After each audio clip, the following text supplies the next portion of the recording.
सुप्रभातम् त्वत्पादधूलिभरितस्फुरितोत्तमाङ्गाः स्वर्गापवर्गनिरपेक्ष निजान्तरङ्गाः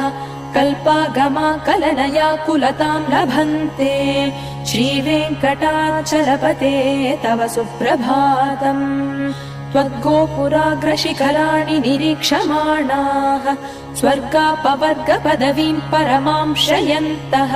मर्त्या मनुष्यभुवने मतिमाश्रयन्ते श्रीवेङ्कटाचलपते तव सुप्रभातम् त्वद्गोपुराग्रशिखराणि निरीक्षमाणाः स्वर्गापवर्गपदवीम् परमाम् श्रयन्तः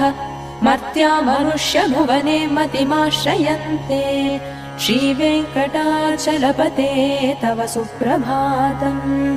श्रीभूविनायक दयादिगुणामृताब्धे